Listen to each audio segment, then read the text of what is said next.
So yesterday, I got the weirdest compliment. Ready for this? You have a very strong jaw. Okay. Turns out I broke an old filling while flossing, and while the dentist was fixing it, he stopped and said, "Wow, you've got some serious jaw strength." I guess that's what happens when you eat a lot of meat, and I've really been perfecting the art of masticating. Yes, masticating. Look it up. Speaking of meat, today I am so excited to introduce you to someone I admire deeply. If you haven't met her yet, get ready. Courtney Luna is the incredible author of the cookbook my family, especially Jacob, absolutely loves, called Carnivore in the Kitchen. Yeah, she's a talented chef, a dedicated homeschool mama, and honestly, one of the most authentic and down-to-earth people I've had the pleasure of knowing in the social media world. You're going to love this conversation. Enjoy.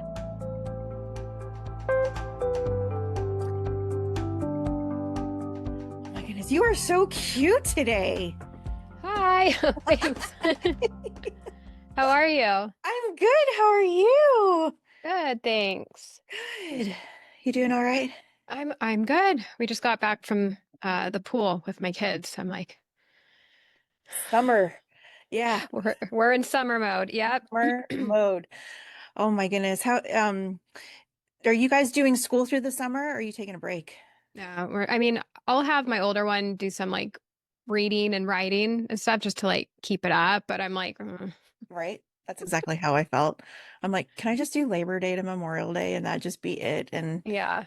we'll read books through the summer, but Yeah, I feel like they like naturally like do stuff and they're learning, but I think like just keeping up with the writing is the main thing for my older yeah. one at least. Yeah. We can just do math in the kitchen with cooking. Exactly. Yeah. Cool.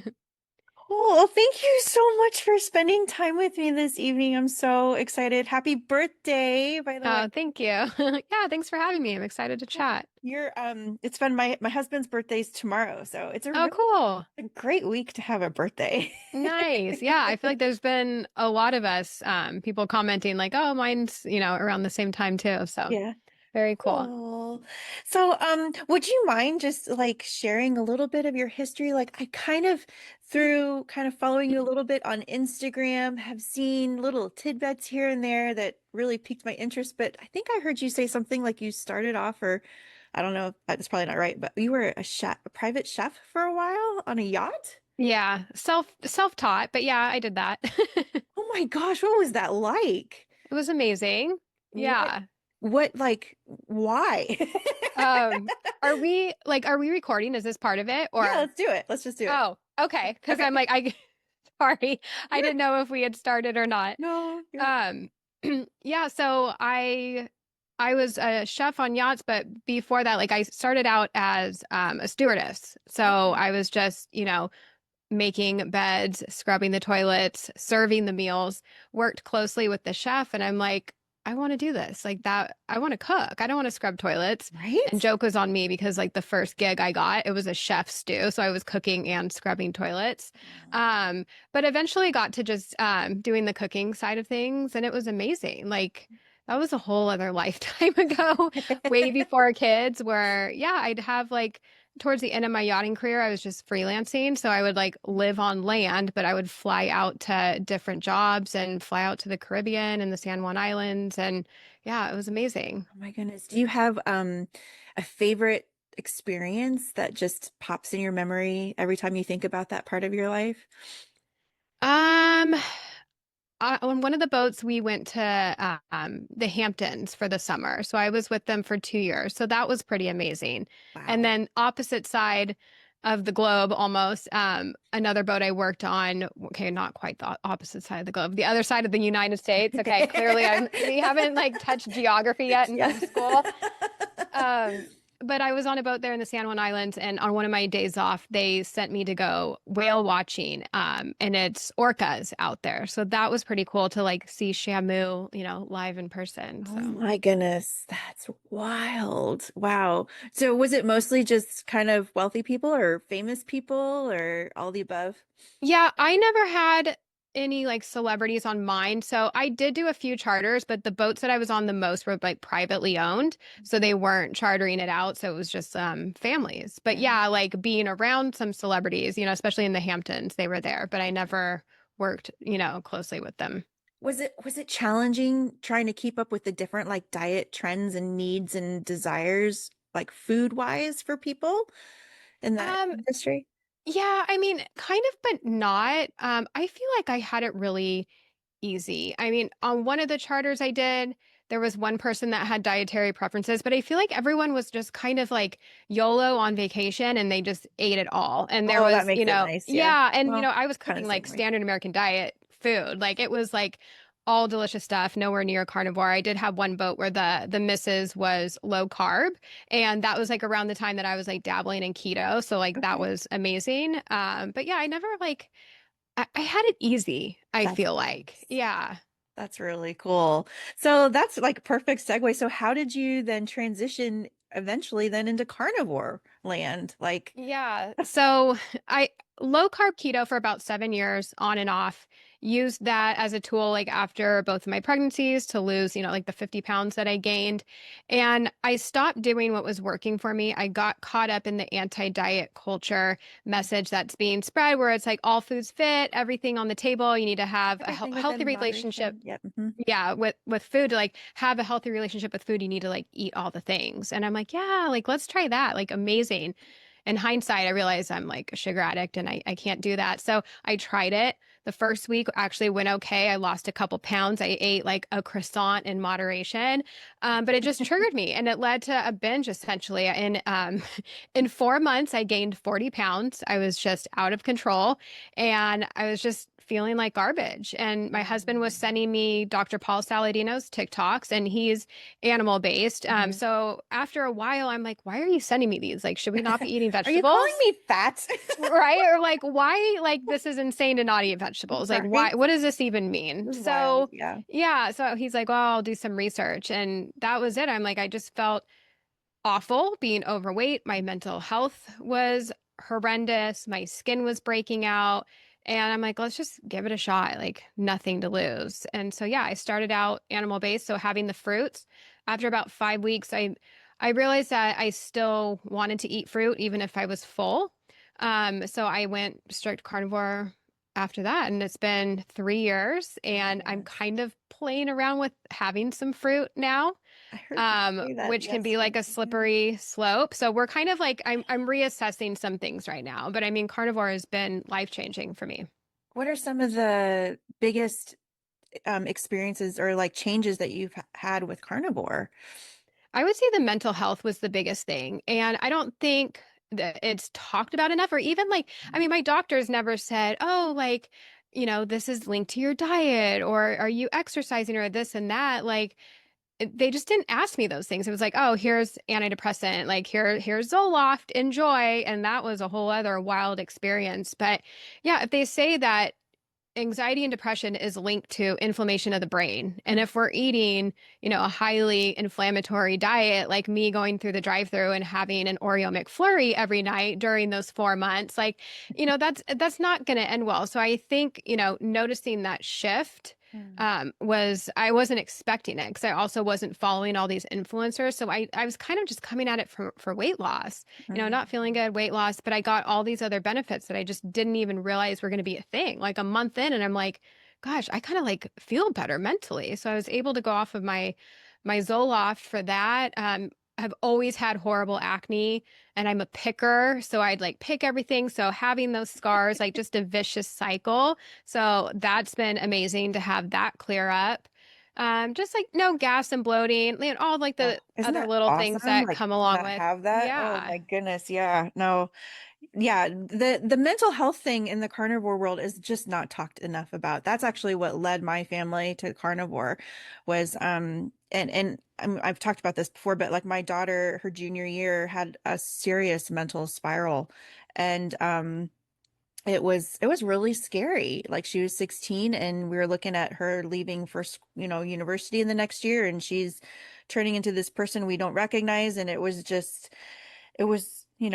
I was not expecting that. It kind of almost happened overnight too. And turns out she ended up with like Pan's pandas and with toxoplasmosis from her cat. And so like she had a lot going on, but the doctors did just want to put her on an antidepressant. And it was, we both just, my husband and I had a gut check. Like that's just putting a band-aid on it. That's not actually going to solve the problem. And so our whole family, we were actually had been vegan for 3 years. Oh, wow. And, Okay. and then we literally overnight switched into carnivore, and it was like coming off drugs. Like we were all like getting the sugar shakes, and so it was like we made cream and would put some stevia in it just to get the sugar fix. And Yeah. but within 2, 3 weeks, my daughter came back to life. It was like the biggest mental breakthrough ever. It was wild to watch. And then I experienced it too. I never thought I ever struggled with anxiety. And then I went carnivore, and all of a sudden, like all the buzzing in my body stopped and in Mm. my mind. And I was like, wait a minute, this is not, this is, wait, this is, wait, I was anxious before. And yeah, it's wild. I think it needs to be talked about a lot more because there's such a strong connection between the gut and the brain. So yeah, Yeah. And that's amazing. You guys both had that benefit. yeah. Because the mental health is huge. Like if you're not in a good place, then life sucks. Seriously, for real. So then was it like chefing on the yachts and then going carnivore, like, and just putting those together? What was your inspiration for creating your cookbook then? Yeah, so I just wanted to do, something for those that are sick of burger patties and steaks. Like, we eat very simply, but sometimes like my kids don't want to have burger patties every day. Like they get burnt out. So just giving, some different textures, different flavors, and just to like jazz it up a little bit, like we love carnivore pizza or the bacon cheeseburger soup. And it just, keeps things a little bit more interesting, especially like in the beginning, if someone's like transitioning from a standard American diet, like you might want those kind of like copycat recipes, or if you're 3 years in and you're bored and just want to mix it up a little bit, you're having guests over, so yeah, it was just trying to make things fun for everybody. It is such a fun book. We actually used your book. We did a January carnivore challenge with our family, and we cooked through the book, and it was Oh, just so much fun, and it was so good. And my son discovered like the chicken nuggets. Well, we turned them into just chicken strips because we just were lazy in cutting up all the chicken bits. But I think he had us make that. He still has us make that multiple times a month because he's like, it tastes like real chicken nuggets. that's awesome. It's I'm like so the glad. real thing. I don't feel like I'm eating carnivore. I love that. Thank you. So yeah, it's been. Do you have a favorite recipe out of? um I would say the carnisa. So there's two pizza recipes in there, but the carnisa, like I could eat that every day. Cinnamon rolls, I have some in the fridge right now. I've been eating those cold. Bacon cheeseburger soup, I feel like is so Oh easy and my always goodness, a hit. that is a hit. Yeah. I need to branch out more. Honestly, I really just stick to like a few, or we just, cook so simply. I should probably utilize, my kids would appreciate it if I utilize my book a little bit more than I A little do. variety. Yeah. I understand. We get in those ruts too. You just get in the same thing because it's easy. You know the rhythm, and you know you're not going to get a fight from the kids what you're going Yes. to feed them. Yes. You don't want to have to battle. Oh my goodness. Do your so have your are your kids mostly meat based as well, or do they um eat like, or do they have a different diet from you? Yeah, I would say they're like animal based. So they eat everything we eat, meat, dairy. They do have fruit. Occasionally I'll get them sourdough bread or something. But we do like give them the power and the control to make some decisions sometimes. Like if we go out to eat, like last night, we actually went out to dinner for my birthday and we went to Mexican and they got bean, cheese, and rice burritos. And I Good. don't love that for them, but I don't want to always be saying no to things and Mhm. create issues around food for them. So it's more of like teaching them proper nutrition, be like, okay, this may taste good, but it's not going to make you feel your best, and just giving them that like power and control to make their own decisions. And, later when they're acting crazy, it's like, okay, well, this is because of your food choices. Or my son last night was like, I have a tummy ache. It's like, yeah, because you ate like a burrito the size of your body. And then you had some of the cake that they brought me for Of my course. birthday. So I don't know. I'm just trying to teach them proper nutrition and why we're eating this way and how it should just be like meat, fruit, and dairy, and yeah, the occasional treats. But I mean, how are you feeling when you're having them? So That's I just hope I'm exactly, not yeah. screwing them up.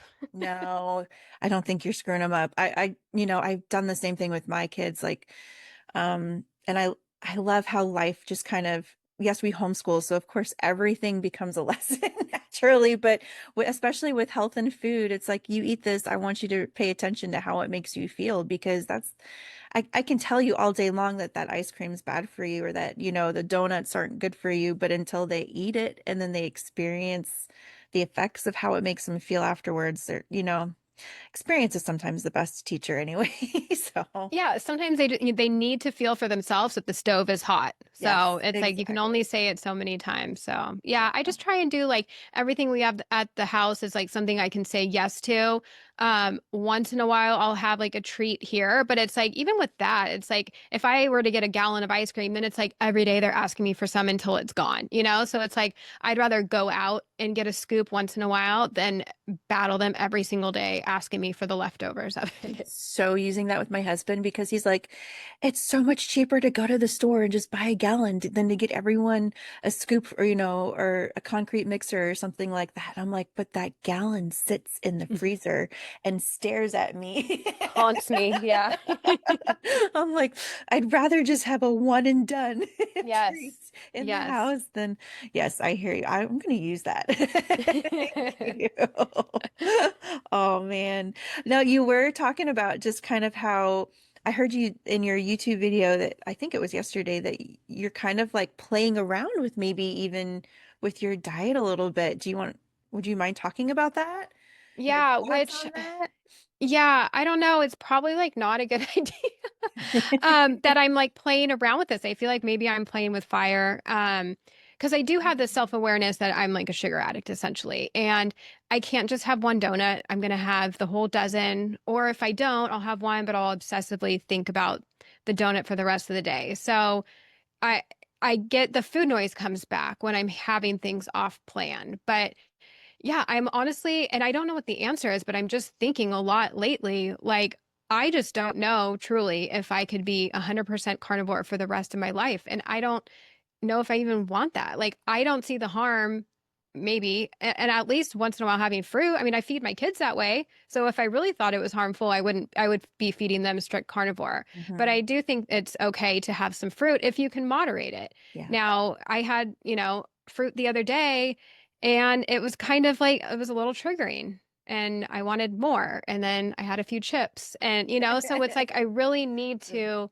Figure that out. like I don't know, just like figure out what I'm doing and I don't know what that looks like yet. Like I don't think me having fruit every day is going to be serving me well, but I just want to feel like maybe once in a while I can have a piece of fruit and not have it feel like I'm doing something wrong or I'm cheating or I'm being dishonest. So, I'm still kind of like in the process of figuring out what that looks like and honestly feeling like a little uneasy because it's weird also showing up and sharing online. So it's like, okay, if I tell people what I'm doing, are they going to cancel me? Are they going to get mad? Or if I don't share it, then I feel like I'm lying. So there's a lot of inner turmoil, Oh honestly, in my the last couple goodness. weeks.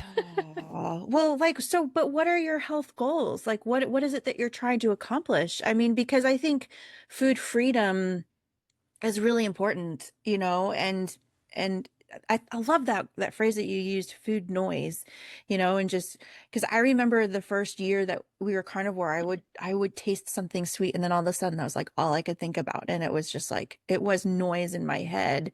Um, and I mean, I don't, that's just such a great way of saying it. But what are your goals eventually? Is it just to maintain sugar level, like your blood sugar levels? Is it to maintain weight, health? Like, Yeah, I mean, weight is part of that.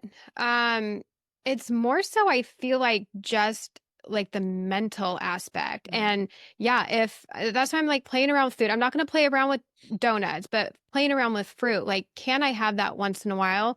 and be okay? Or is it going to trigger things? Is it going to bring the food noise back? Mhm. So it'd be nice to have things once in a while, but I'm also aware that, you know, like an alcoholic can't have one drink, I can't have one donut. So I'm really kind of like figuring out what that looks like for me right now because I do have a hard time moderating sweet things. But I mean, an avocado is fruit, but it's not sweet. It's not like I'm going to go binge on, 80 avocados. So yeah, I think it's also, I mean, carnivore is amazing and I'm always going to be, 99% meat based, whether I have a few bites of things, Mhm. on the side. But it's such a good tool, especially for those that have so many health issues and autoimmune issues. So luckily, I haven't had any of those. Like, it's not like I have Hashimoto's and I'm coming to this to do, like for Yeah. me, it was almost just like the weight loss. And then, of course, I found out the mental health. So as long as my mental health is good,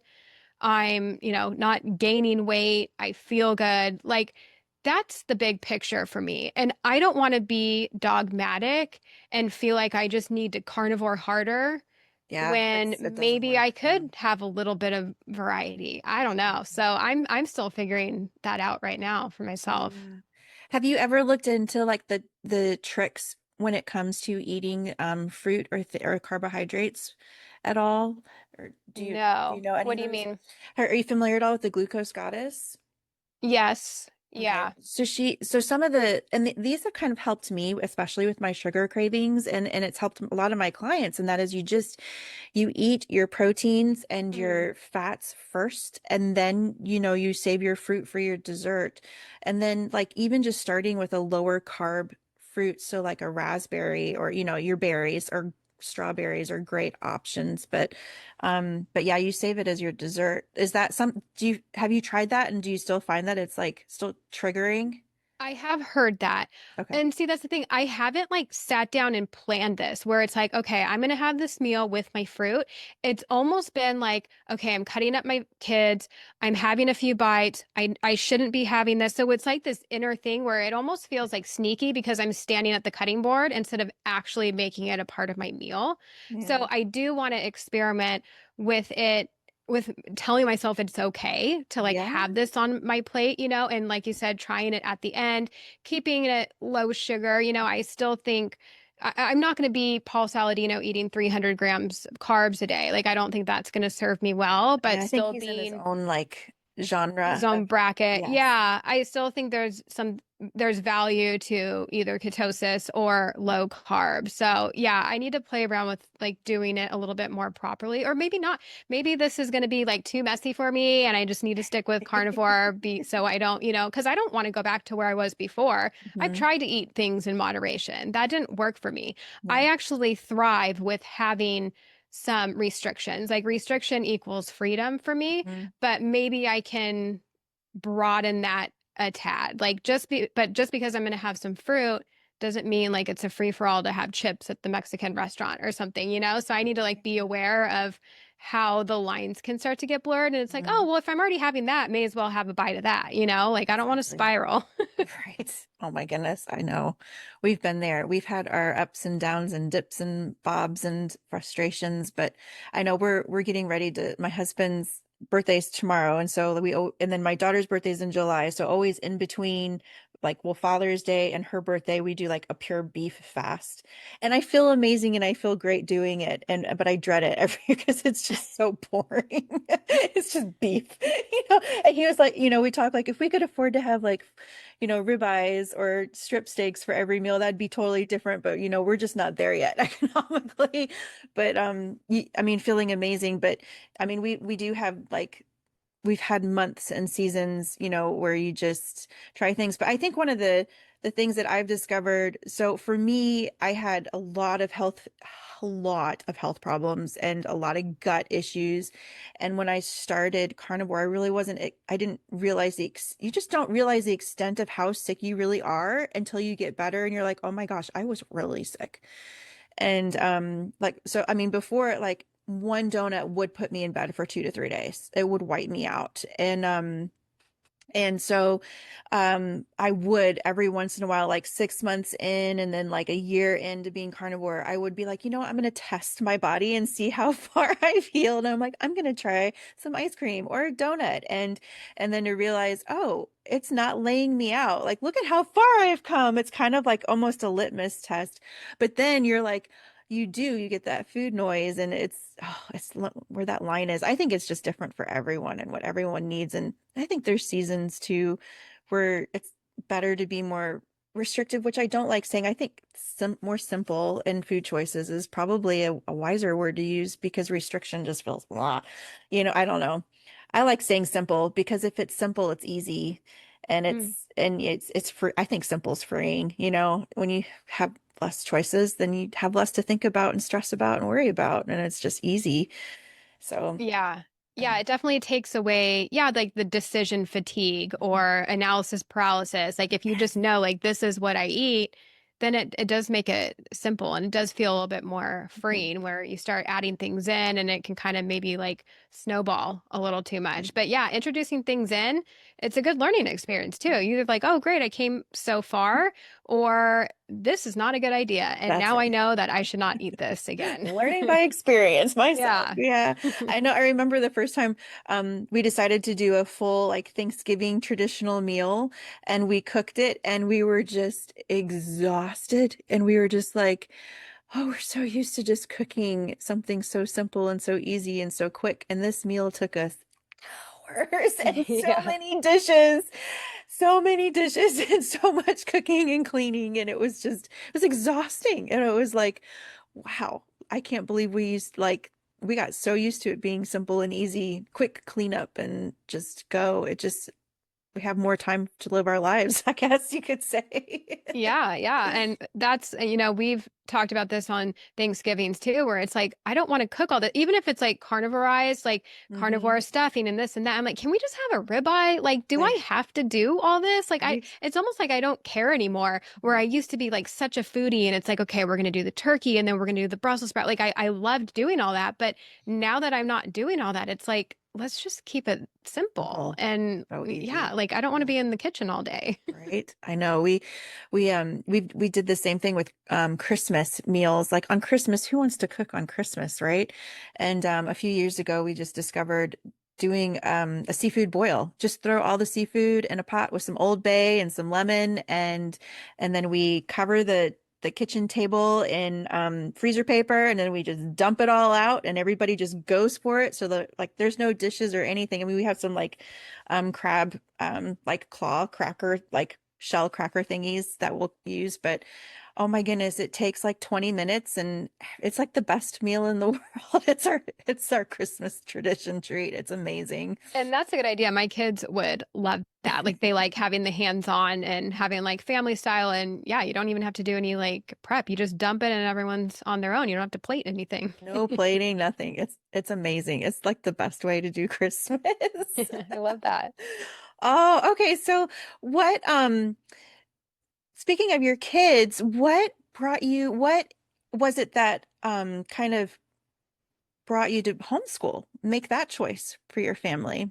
Yeah, I feel like honestly, COVID was what like woke us up and opened up our eyes to, I don't think I want them to go to school. Were they in Like school before? they weren't, they were still young, but like it wasn't like I had kids and I'm like, oh, I can't wait to homeschool. Like that was never on my agenda. And my husband, it would like, I remember bringing it up once, like, oh, should I homeschool? I remember him joking, like, you are not homeschooling our kids. Like, we're not leaving this up to you. But yeah, just after like all those shenanigans, and then just like that was kind of like the rabbit hole of like how schools were actually created and the whole like Rockefeller thing. And I'm like, oh my gosh, When like, he's and then I just know like some of my friends' kids, it's like, okay, the bus picks them up at 7 and brings them home at 4.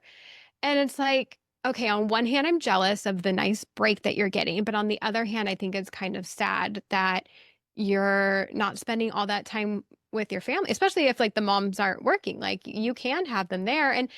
And it's tough. Like I go insane a lot of the times, but I feel really grateful that we're able to do this for my family. And I'm glad they're with me. Like I want to brainwash them with my beliefs. I don't want the teachers brainwashing them, because it's so much more than just, they're not just doing math and language. Like Yes. it's other people's opinions that are coming in. And I don't Mhm. agree with a lot of those. So I just feel like they're better off with me, but I am like outsourcing stuff. Like I'm not doing everything. We have a co-op, we have another little like class that they go to. Because it's a lot. And that It is a was lot. never like, I'm not a We teacher. I didn't discover a co-op until my daughter was a sophomore in high school. Oh, And wow. I was like, where has this been all my life? It was such a game changer for us. Yeah. It's And huge. ours, we even have, I mean, I guess I think co-ops are probably more when they're like parent led, but like we have a group of us that hired a Montessori teacher. So I don't even Ooh. have to do like the teacher or the parent led stuff. I did stuff like when they were babies, we would take turns, but yeah, we've just got like a nice little setup. And so they still have like socializing and friends and the whole socializing thing is Oh, just don't funny even get me anyways. started. Yeah. Because it's like, okay, you go to school and you're not supposed to talk in class. So you're Yes, only getting recess and lunch anyways. So I would argue that my kids have way more socialization opportunities than kids that are going to school. And they're around absolutely. more adults, I feel like. So Yes. they're like getting that, Hmm. level of Engagement. communication and Mhm. engagement. Yeah. So it's been amazing, I think. Oh my goodness. Don't even get me started on the socialization thing. My kids in junior high and high school would they have their friends from youth group and different activities that are public school kids, and they would come over to the house, and my kids are like, "Hey, let's play a board game. Let's go outside and do this. Now that my son's older, they'll play video games together, but they do D&D and a bunch of other things, but the public school kids are like they would come over, amazing kids, but they would sit there on their phones the whole time. And it's like there was an unknowing, not knowing of how to just have a conversation. And I remember sitting my daughter down, her freshman year with some of her girls. I'm like, let's do a little like Bible study together or something. I'm going to teach you how to talk to each other. Like, let's just learn how to communicate with each other, Yeah. you know? And because my daughter was like, Mom, they don't know how to talk. Oh my gosh. Yeah, the whole phone situation scares me. Like we joke, well, half serious, but like when they're old enough to have something, like, I want them to be able to communicate with us, but it's like, can we get like the old school like Nokia where like I don't want them to have access to the internet. Like I'm on the internet every day. It's a wild place. I do not want them to see the things that I see. There are these really cool phones that they make, and they look like iPhones, and they have just the capability of talking, texting, taking pictures, and I think they have maps on it. So Mhm. like you get like Perfect. GPS, which is like all you need. Yeah. And there's a couple families actually that I know in Northern California that they use these phones, and I'm like, man, I wish I had these when my kids were younger, because the thing with the flip phone, I tried to get them to use that, and they're like, I feel stupid. This is dumb. And then, of course, my son will hack it and figure out how to play all the games on it too. You know? Yeah, I wish we could have had something like that when I kind of think I kind of want one of those phones so that I don't get distracted and from all the pings and notifications. I mean, I have most of them turned off during the day, but the phone I mean, I'm a sucker.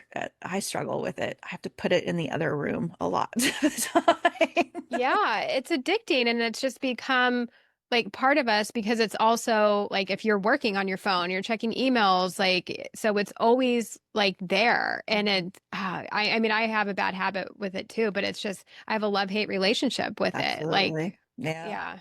My goodness. So what is it like homeschooling in California?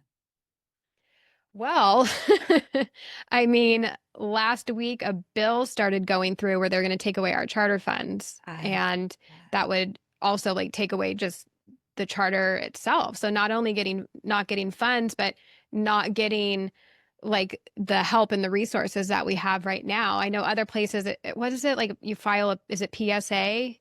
when you're on your Mhm. own. So it's like the legal paperwork that you like have to file or PST or whatever. So here I'm with a charter and they handle all that for me and they make sure we're on track. They're doing the testing. So if this bill goes through, which it's going to the Senate soon, I think, um, if that goes through, then we're screwed. We won't get any funds, which helps cover classes like the outsourcing that I do, school supplies, like, So, but on, but you guys do get financial help for that kind of thing? yeah. Wow. Okay. Yeah, I know. Yeah, not all states do it. Yeah, we And don't some do are anything. better than other. I think Yeah. we maybe get like 3,800 a year per kid. Arizona, I Wow. believe, gets 10 grand a Yeah, I year. heard that. Yeah. Another practitioner I work with was telling me about that. And I was like, oh my goodness, let's move to Arizona. I mean, I live in one of the freest states to homeschool. We don't have to notify the state or school district or anything. We don't have to tell anything. The only thing legally we Mhm. have to do is provide our children with a curriculum that's comparable to the local school. So making sure they're doing their schoolwork. And then also we count school days, attendance days, which we have to do like 180 school days a year. That's it. We just have to keep attendance. But we don't get any other like help or any other financial incentives or anything like that.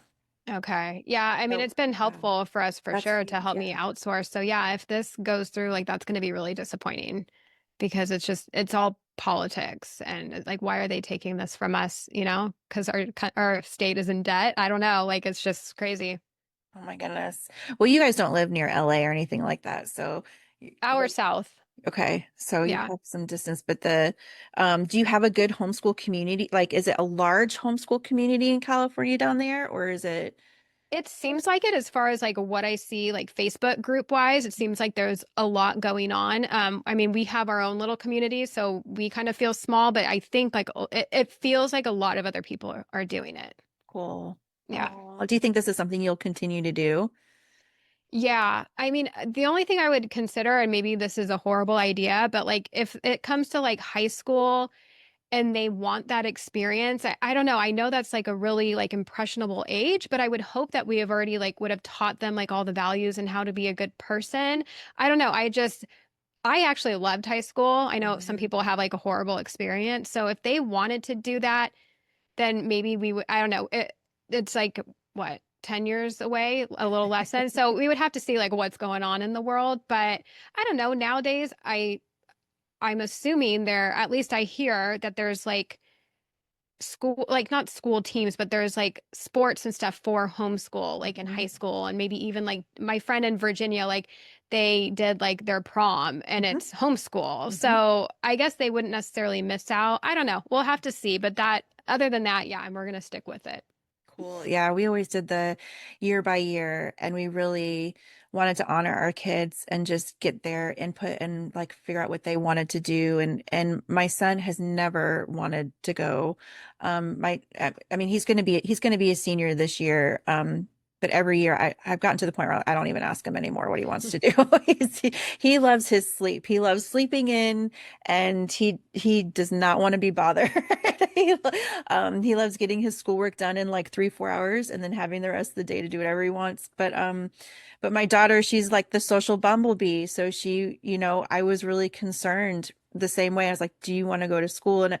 And she had a lot of friends in the school and she was drawn to it. And she almost went her freshman year. Um, and then I don't know, she just really prayed about it. She's like, no, this is not what I'm supposed to do. So she ended up like and through that time she realized that she could actually accomplish more and actually have more of a social life by not being stuck in school all day. So when she was younger, we lived in Greece and she got to work with a veterinarian, and that's where she decided she wanted to go to vet school and become a veterinarian. And so in high school, she was able to do internships and volunteer at vet offices. She was able to swim on the local swim team still. She was a youth group junkie, so she was all over the place. And then she had her downtime and she could do her school when she wanted, and it was flexible, and she really decided she loved that, and the ability to work and make money and not have the pressure of the stress of time on her all at all times. So yeah, that my son is he does jujitsu, and then he's a part of a homeschool archery team. So they actually went to state and competed with all the schools and all the archers in the state. Our we have what's called the Midwest it's Heartland Homeschool Prom, and so they host 2 nights downtown. They expanded it to 2 different nights. It used to just be one night, but it's like between 600 and 800 kids from all over the Midwest will come and have this beautiful prom. And so like they just have a blast. And what's cool is they offer dance lessons. So they learn like weeks leading up to it. So they learned how to do all the cool, like fun dances, and from waltzing and foxtrot to square dancing to line dancing to like, so yeah. And then their friends, there's so many really cool things out there, like sports wise. We had to actually one year tell my daughter to pick. She had to like bring it down a notch because she was going a million miles a minute. Yeah. Like there's so many things Well, to that's do. good to know that there's like all those opportunities. Yeah. Yeah, like it's not on my radar Yeah. radar obviously right now. I can't talk. So I'm assuming it's out there, but I just haven't come Yeah. across it. It's pretty But yeah, good. I know that they, do it other places, so I'm sure they have something here. That's awesome. Yeah, but yeah, taking it one year at a time too. You have the freedom to do that, you know. Sometimes things change, sometimes, you know, what your kid needs that year is something else. Sometimes you need your kid to learn from somebody else. That's Hmm. why I love the co-op. I was like, finally, they're learning to be held accountable by, for their grades and their work from somebody else. Like, Yeah, because it's hard teacher to off. switch from mom to teacher, and sometimes it's like butting heads, and it's like, I don't want to battle you on this. So yeah, have someone else do it for me. I heard my son was first grade, and oh, the battles of getting him to do things. I was actually just telling my friend the other day, I was like, I'm not above bribery, and I got a bag of mini M&Ms, and I put a mini M&M on every single math problem. And I said, when you finish the math problem, you get an M&M. You know, like, Sometimes they need some of that motivation. That's you need to get okay. creative. We would get dry erase markers and practice all of our spelling words on all the windows. Like let's just coat all the windows in the house with spelling words. We would do our math facts with chalk on the driveway. Yeah, oh my goodness, bouncing around on exercise. I took the chair. I learned he needed to movement. Like that was really key. Like he needs to be like movement is really important to keep his brain stimulated. So we took the chair away and gave him an exercise ball to sit on so that he could just keep bouncing while he does his work. And That's genius. My that was a kid can't game changer. even sit and eat a meal. Like Yeah. he's either got like one leg down or he'll like get up. So yeah, when I would do work with him, it's like, okay, we're gonna do one page and you're gonna go run sprints in the backyard because he cannot sit still. Yeah. And yeah, Which is a I don't boy thing. It's not an ADD thing. well, Like all they try to tell you, oh, yeah. boys. I'm like, no, that's a boy thing. That's not, Yeah. they're And normal. I think if he were to go to school, they'd probably be like he has He needs to be on ADHD. Ritalin. Yeah. Yeah. Yeah. Yeah, because Yeah. he's just so active. But I think that, yeah, that's normal. They're not meant to just sit in a classroom all day. They're meant to like go out and play. So, Get dirty, play with the sticks and the rocks and the dirt yes. and climb trees and play with the bugs. I know my daughter became Yep. a really good mouser. I was like, please do not bring them in the house. I don't care if you catch them outside. Just don't bring them in Yeah. Oh the gosh. house. Boredom is grand. It's really Yeah. grand. Oh my goodness. Yeah. Fun. So do you have any like new plans for like do you have another cookbook brewing or anything new? Absolutely not. Um, That no, was I hard to do, wasn't it? It was a lot. Yeah. So I actually said yes to book number two for about a week. Like we had our meeting, we planned it out, like we got the whole theme. And then I listened to this podcast that my friend sent me, and it was called like Addicted to Drama and Stress or something. And I just heard something and I'm like, it just made me realize Mm. like how much work it really was and how I don't manage stress well and how that trickles onto my family. Mm. So it's just, yeah, it's not the time right now for me to be doing another book. I'll never say never, like maybe in the future when they're older, but it's just a lot. It's I cried a lot. it's a lot. It's amazing. I think because we are just so used to getting pushed, like was just so much material so fast, people don't realize the effort, the energy, the tears, the blood, all the, the dreams, the nightmares, the time spent on doing something like that. Your cookbook it's beautiful. It's just, well, it's beautiful just to look at, but the thought and then you're not just writing, but you're also creating a recipe, which is like science. Yeah. Yeah, so it's like you have the recipe development process, and then you have to write it all out, and there's like specifics on how to write a recipe, which it never goes well because then you go back and forth with the editors like 800 times. So that was a lot. Like Mm. doing those edits, like you're not, the first step isn't adding butter to a pan because it was empty. So you're not adding. So it's like place butter into a pan. So just like little things like Oh, that that needed to wow. be consistent. Like it was very tedious, the editing process. So just very stressful. It was a lot, but honestly, it was a bucket list item. I'm so glad I did it. I'm Yeah. proud of it. So I feel like I can be like maybe one and done and be good with that. I feel like there's just other ways that I want to just share and help right now and not being another book. Um, we actually, so I haven't announced this yet, but we bought a conversion van. And so we actually pick it up on Saturday. So I feel like this is going to be a new, I don't even know, a new adventure for my family and even how I like show up online. Like, here's what I'm cooking for dinner in our camper van. Like, I don't even know. But so I'm super excited for that. My gosh. Are you planning on like just traveling with the kids through the year or just these like Yeah, local trips and short trips for now. I mean, really, my husband's holding us back. Oh Him and his dang job, you know? no.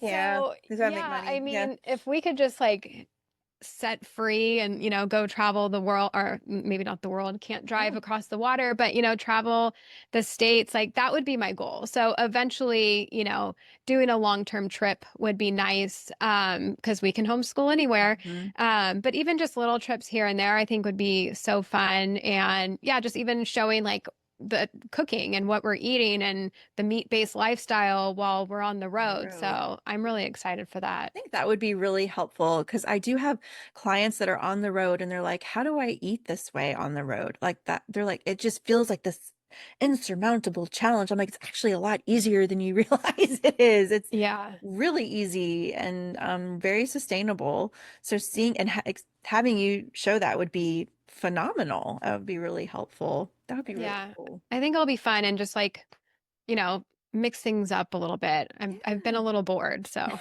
Yeah. Well, you said you're kind of a little addicted to drama and stress. No. But if you do it with your family in a fun, creative way, that's a great stress reliever too. well, I feel like it's going to be stressful too. I mean, we were out of the house all day yesterday. Just birthday activities. We went to Oceanside to have lunch. So we were gone all day. Ooh. And I get home and I'm like, I'm drained. So how are we going to do this like every day if we're, in the van? Like there's no like I I need to like lay in bed and recover, but now I have to like take care of these kids. So it's going to be challenging to like be full on and not really have much of a break, I feel like. I don't know. You might be surprised, making that van kind of a home, it might become a place of just where you're not really looking at all the dirt in the house and all the toys and all the laundry and all, Mm. like you'll still have laundry and dishes, but it's like it's in a different place. I don't know. I think when you're at home as a mom, you just see a million things and it's like that mental load is Hmm. exhausting. And then when you're gone all day, it's like you weren't able to relieve any of that mental load and you come home and it just kind of smacks you in the face. Oh, it's still there waiting for me. You know what I mean? Like Yeah. all the chores are still there. I just can't. Yeah, no, that's so true. Because we actually did last summer, we did about like 2 week road trip. I had an event in Wyoming and I hate flying. So I'm like, what if we just drove and we all went together? So we did a whole to Wyoming, and did we go to Montana? No, I think it was just to Wyoming, Yellowstone. I guess that's still Wyoming, right? Wow. Yeah. So anyways, it was such like a lighter feeling, even though it's like hands-on with the kids. Like here at home, it's like, okay, they can go in the backyard and I know they're safe. When we're out of the house, you just always have to have eyes on them. So it's a lot, but That's it true. did feel like freeing, and I lost 2 pounds while we were gone. So there's something to be Ooh, said yes. about like being out of the house, getting back into nature, Mhm. like getting away from the stress of everyday life. And I can't Absolutely. like leave everyday life, but it'll just be like a different mindset, I Mhm. think. I think it'll be good for us. I think it'll be really, oh, that's so exciting. I'm kind Yeah. of jealous. I mean, this has been like my life goal. Like, I've always wanted to like RV and like really live the lifestyle in a big RV. This thing's small. This is actually going to be like my daily driver. Oh, Like, I wow. needed a new minivan really bad. And I'm like, well, instead of buying a minivan, let's, buy this so we can adventure, but I'm still going to drive every day. So There you it go. seems a little aggressive, like Two driving with birds, the one stone, you know? condo behind me. Yeah. So we'll see what happens. It'll be a good starter van for Oh us, I my think. goodness. That's awesome. Yeah, it's driving those things can be really intimidating. I was a school bus driver for 10 Oh, years. okay. And so but you get used to it really quick. It's just when the winds and the storms hit and you start moving back and forth and you're like, Lord, just keep me upright. Yeah. That's the only thing. It's just like, God, tip over. oh, it's really hard to, well, school buses are really, really hard to tip over because of the way they're built, their chassis system is. And RVs are built differently. I think, I'm not sure. I haven't really looked into it, but yeah, that's that. I think the intimidation factor of the bigger the vehicle, the harder it is, and it's really not. It's really not Yeah. that hard. It's pretty easy. You get used to it pretty quick. You start to learn your corners pretty quickly. Yeah. Yeah. This thing's only like maybe a foot and a half longer than my minivan. So it's not Oh, too crazy. It's just taller. yeah. But which I love. I love sitting up high and being Yeah. able to see things. That's my personal. I don't know. I got spoiled sitting up really high as a bus driver, so now I'm like, Yeah. I need the big car. So I really wanted the big SUV. We just got a new car, and my husband's like, So we're like smaller, but because he does not like to be up high, he would prefer a little compact car. So Yeah. we compromised, but. Anyway. So, oh, cool. Okay. So, before we wrap up, I would love to ask you one question. Knowing everything that you know now and everything that you've experienced now, if you could go back to your 16-year-old self and tell yourself one thing, what would it be? Oh gosh. That's a big question. That makes me kind of like tear up a little bit too. Like that's 16-year-old Courtney was crazy. That seems to be the first thing that comes out of everyone's mouth when I ask that question. Oh my gosh, my 16-year-old self wouldn't have even listened to me if I would have said one thing. No. Oh my gosh. Let her know that like everything's gonna work out okay and you're doing a great job. And gosh, that's such a good question. Like Mhm. I feel like when I was 16, like I was in a good place, but I was just, 16 in high school, a little wild. But yeah, just know that like everything's gonna work out and gonna be good and just stick with it and make better decisions. Stick with it, make better decisions. I love it. I absolutely love it. Well, is there for anyone who's listening, where can they find you? I am everywhere. Facebook, Instagram, TikTok, YouTube, Pinterest, X. Is that everything? Yeah, it's Courtney Luna on most of them. I'll put Drop the links it's to it, on yeah. YouTube. Yeah. Yeah, and come say hi, slide into my DMs. I'd love to connect with anyone. Where can we find your book? This amazing Yes, book. I've bought so thank many you. copies and given so many away. Oh, you're so sweet. Thank you. They're awesome. Yeah, so online, Amazon, Barnes and Noble, Target, and Walmart. In stores with select Barnes and Noble have them, so check before because it's not in a lot. And then if you're in Canada, Indigo online, but last I checked, it's been a while, but there was a lot in store in the Okay. Indigos too. So Cool. yeah, Congratulations. What an thank you. amazing effort. And I hope everything goes well with you and your kids and homeschooling. And if you ever need anything, just give me a shout out. We've been through it.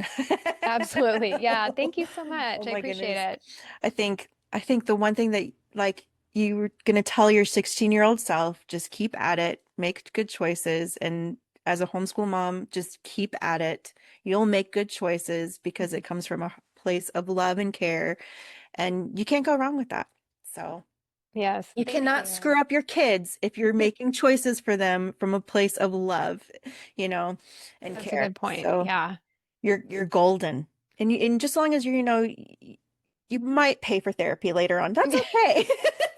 We all should be going to therapy, so that's okay. That's we all need it. Yeah. So Yes.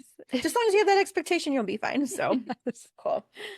Awesome. Alrighty. Thank you for Thank having you so me. much. Thank you, Courtney. Have a great evening and enjoy the You rest of your too. birthday week. Thank Alrighty. you. Bye. Bye. Isn't Courtney absolutely precious? Here's a Stuart family money saving tip with her recipes. Several of them call for pork panko, and it's just expensive where we live. So what we do is we grab a bag of plain pork rinds from Aldi for like $1 and mash it into crumbs in the blender, food processor, or you can even use a hammer and smash those babies to bits. We loved cooking through her book this past January for Carnivore Month, and I know you would too. To find it on Amazon and to find Courtney, I posted the links to her socials below in the show notes. If you enjoyed today's episode, please make sure to hit subscribe so you never miss a conversation that inspires your hope and healing. Connect with me on Instagram at Liberty Wellness & Co. Keep supporting each other on this journey to wellness.